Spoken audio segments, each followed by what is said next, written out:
Hello प्यारे बच्चों, आपका बहुत बहुत स्वागत है हमारे YouTube channel physics math with Ayush में। बच्चों, आज हम लोग पढ़ने वाले हैं क्लास 12 के फिजिक्स का वो बेहतरीन टॉपिक जो कि हमेशा बोर्ड एग्जाम में 3 नंबर में पूछा जाता है।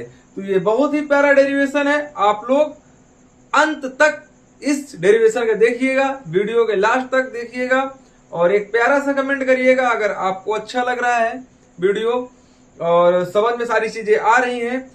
अगर किसी और टॉपिक पे वीडियो चाहिए फिजिक्स के, उसको भी कमेंट आप लोग करिएगा। तो बच्चों, स्टार्ट करते हैं अपना प्यारा सा टॉपिक, गॉस के नियम के अनुप्रयोग, एप्लीकेशन ऑफ गॉस लॉ।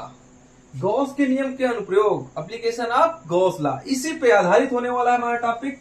अनंत लंबाई के एक समान आवेशित सीधे तार के निकट वैद्युत क्षेत्र।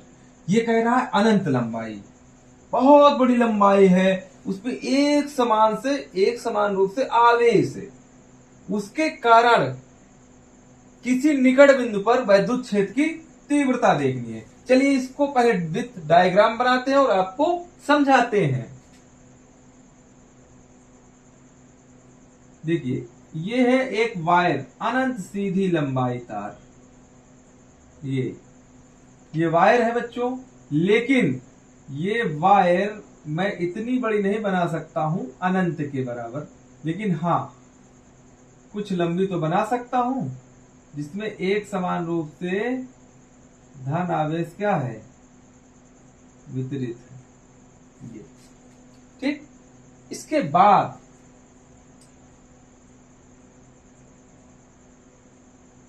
इसके निकट बिंदु पर एक निकट बिंदु P लेता हूं, इस पर वैद्युत क्षेत्र की तीव्रता की गणना करनी है। तो गॉस के अनुसार एक गॉसियन पृष्ठ बनेगा, वो बेलनाकार गॉसियन पृष्ठ बनेगा। जैसे हमारे पास ये मार्कर है, मार्कर में जैसे धन क्यू आवेश है, तो ये एक अपने राउंड में क्या बनाएगा, वैद्युत क्षेत्र बनाएगा। उसी प्रकार ये जो आपकी वायर दिख रही है, ये वायर किस टाइप की है, ये मार्कर के टाइप की है और अपने राउंडिंग में क्या करेगी, एक ये वैद्युत क्षेत्र क्रिएट करेगी। तो बच्चों, बिंदु P पर वैद्युत क्षेत्र की गणना करनी है। तो एक गॉसियन पृष्ठ को हम लोग क्या करते हैं, ड्रा करेंगे। देखिए गॉसियन पृष्ठ कैसे बनाएंगे, ये सिलेंड्रिकली होगा, मतलब कि बेलनाकार। ये कुल मिला के इस प्रकार से होगा।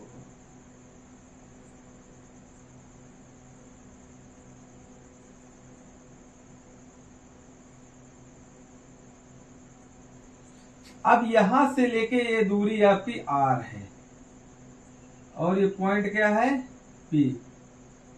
ये बाहर की ओर E है और क्षेत्रफल dA ये बाहर की ओर है।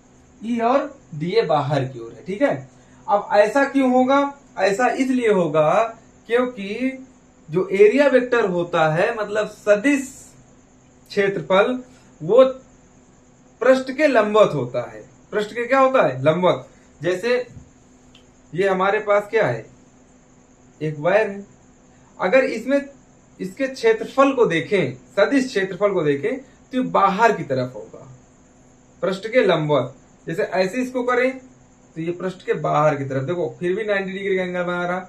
अगर इसको नीचे करें फिर भी ये नीचे 90 डिग्री का एंगल बनेगा, मतलब पृष्ठ से बाहर की ओर। तो बच्चों, ये चीज समझ में आई होगी। अगर ये ऊपर की तरफ देखें, देखिए मार्कर है, और अब अगर हम ऊपर की तरफ देखेंगे तो पृष्ठ के बाहरी तरफ, ये इसका पृष्ठ है जो सामने आपको ब्लैक कलर दिखाई दे रहा, इससे ऊपर की ओर क्षेत्रफल रहेगा। जब इसके ऊपर की ओर क्षेत्रफल रहेगा तो बहुत ही आसान तरीके से हम क्षेत्रफल बना लेंगे। ये देखो, ये मैंने डीए बनाया और जो वैद्युत क्षेत्र ई है उसकी दिशा आप यहाँ पे देख ही रहे थे, वैसे ही दिशा इसकी होगी। अब देखो दोनों के बीच जो एंगल बनेगा यार, वो 90 डिग्री का बनेगा। कितने का बनेगा, 90 डिग्री का। तो यहाँ पे आपको वैद्युत फ्लक्स यहाँ से पास ही नहीं हो पाएगा। रीजन क्या है, क्योंकि फाई ई इक्वल टू होता है ई ए कॉस थीटा। अब phi E equal to E ए, यहाँ पे cos 90 रख दोगे तो cos 90 की वैल्यू 0, तो यहाँ पे 0 नहीं आ जाएगा, 0 आ जाएगा। इसी प्रकार नीचे से भी कोई वैद्युत फ्लक्स पास नहीं हो पाएगा, क्योंकि डीए वेक्टर इधर की ओर होगा और वैद्युत क्षेत्र ऐसे होगा। लेकिन यहां पे हमको मिल जाएगा, यहां पे वैद्युत क्षेत्र की तीव्रता इस पॉइंट पे मिलेगी और इधर भी मिल सकती है, ऐसा नहीं कि उधर, चाहे आप इधर देखें चाहे इधर देखें, बात बराबर है। ठीक है, तो अब हम लोग देखेंगे बिंदु पी पर वैद्युत क्षेत्र की तीव्रता। तो पहले ये देखेंगे क्षेत्रफल अवयव डीए, यहां ये जो है ना क्षेत्रफल अवयव डीए से गुजरने वाला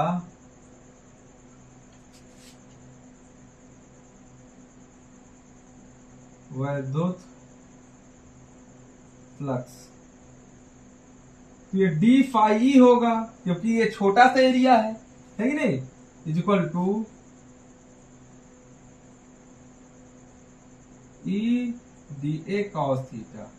अब रीजन ये है जो बनाया गया, ये बंद समाकलन, ये क्या है, बंद समाकलन विथ एरिया वेक्टर, समझ रहे हो ना।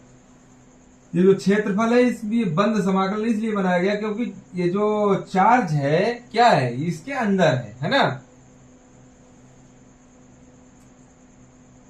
अब संपूर्ण पृष्ठ के कारण देखें भाई, इतना सा एरिया है, फिर इसके बाद पूरा एरिया होगा, इसके बाद पूरे सिलेंड्रिकल से क्या निकलेगा, इलेक्ट्रिक फ्लक्स निकलेगा, वैद्युत फ्लक्स निकलेगा। तब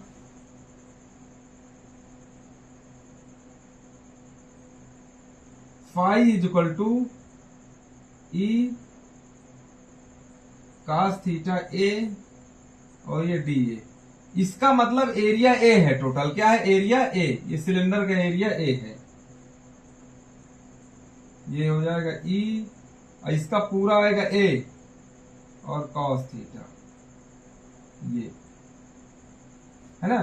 अब कास थीटा, इन दोनों के बीच जो एंगल बनेगा थीटा इज इक्वल टू 0 बनेगा, क्योंकि डीए और ई जो है दोनों क्या है, एक दूसरे के पैरेलल है, कह सकते हैं कोइंसिडेंट भी मान सकते हैं, लेकिन एंगल क्या है, 0 ही बनेगा, है कि नहीं।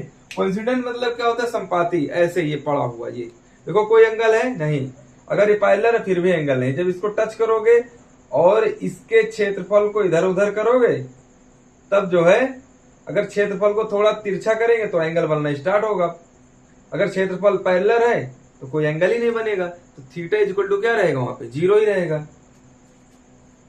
तो यहां पे ये देखते हैं भाई कि phi E is equal to E A cos theta, तो यहां पे आएगा ई ए, कास यहां पे 0 पड़ जाएगा, कास 0 पड़ने के बाद phi is equal to E ए आ जाएगा। ये बात आपको समझ में आई होगी। देखिए, अगर इसका डेरिवेशन बहुत ही बेहतरीन तरीके से करना है तो हमें कोई ज्यादा बहुत कुछ करना नहीं है। Phi E is equal to Q upon में एप्सिलॉन नॉट होगा, गॉस की प्रमेय से, किससे, गॉस की प्रमेय से। अब इसकी वैल्यू उठा के यहां पे रख देते हैं, तो क्यू अपान में एप्सिलॉन, क्यू इन भी कर सकते हैं या क्यू एप्सिलॉन नॉट रख सकते हैं, कोई दिक्कत नहीं है। अब ई इंटू में, अगर इस सिलेंडर की एरिया की बात करूं तो जो इसका क्षेत्रफल होगा A equal to 2 pi R H होगा, लेकिन इसकी लंबाई जो है एल मान लेते हैं, क्या मानते हैं, एल, तो 2 पाई आर और एल, क्योंकि जो रेडियस है इसकी ये भी आर है, क्योंकि आर दूरी पर ना, समझ रहे हैं मेरी बात, ये रेडियस इसकी आर है, तो इसको हम लिखेंगे 2 पाई आर एल।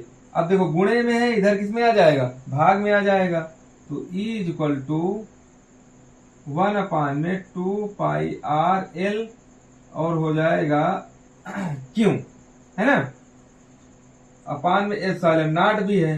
अब देखेंगे, इसको सेट कर लेते हैं बेहतरीन तरीके से, ई इज इक्वल टू 1 अपान में 2 पाई आर एप्सिलॉन और क्यू अपान में हो जाएगा एल। यहां पे क्यू अपान एल प्रदर्शित करता है रेखीय आवेश घनत्व को, क्योंकि यहाँ पे कितना चार्ज है, कितना अधिक चार्ज है उसको प्रदर्शित करेगा, तो lambda is equal to Q upon में एल। तो इस पॉइंट पे लैम्डा लिखेंगे, तो E is equal to lambda upon में 2 पाई आर एप्सिलॉन, ये फार्मूला हमारा प्राप्त होता है। अगर हमें न्यूमेरिकल लगाने हैं तो 2 का मल्टीप्लाई ऊपर करेंगे, और 2 का नीचे, तो 4 pi epsilon naught into 2 lambda upon में आर। रीजन ये है क्योंकि 1/4 पाई एप्सिलॉन नॉट की वैल्यू 9 इंटू 10 की पावर 9 होती है। अगर नहीं रखेंगे तो फिर पाई की वैल्यू रखनी पड़ेगी, फिर इसकी वैल्यू रखनी पड़ेगी, फिर परेशानी में आ जाएंगे, इसीलिए 2 का मल्टीप्लाई कर लेते हैं। अब ई जो है अगर वेक्टर फॉर्म में लिखें तो 1/4 pi epsilon not 2 lambda upon में आर, आर वेक्टर लगा देते हैं क्या, यूनिट वेक्टर, ये आपका यूनिट वेक्टर है। इस प्रकार से बच्चों इसको दिखाया जाता है। और हाँ, ई जो है इनवर्सली प्रोपोर्शनल किसके है, आर के।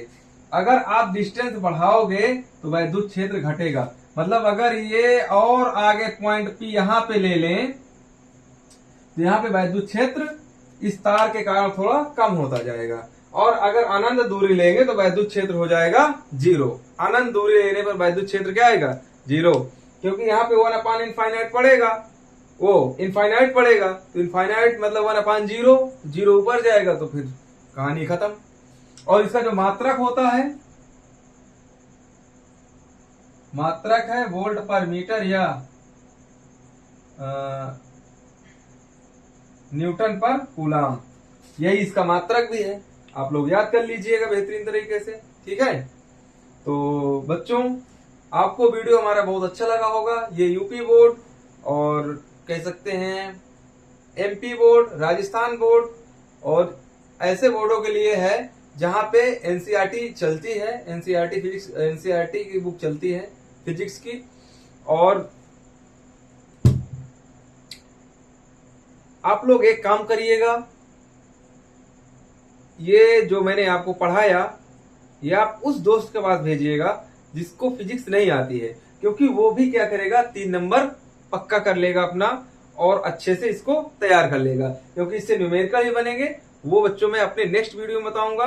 तो हमारे चैनल को जरूर सब्सक्राइब करिएगा और अपने दोस्तों के साथ भी शेयर करिएगा, और एक प्यारा सा कमेंट जरूर चैनल में करिएगा। कौन सा टॉपिक आपको चाहिए उसका कमेंट करिएगा। तो बच्चों, मिलता हूं। जय हिंद, वंदे मातरम।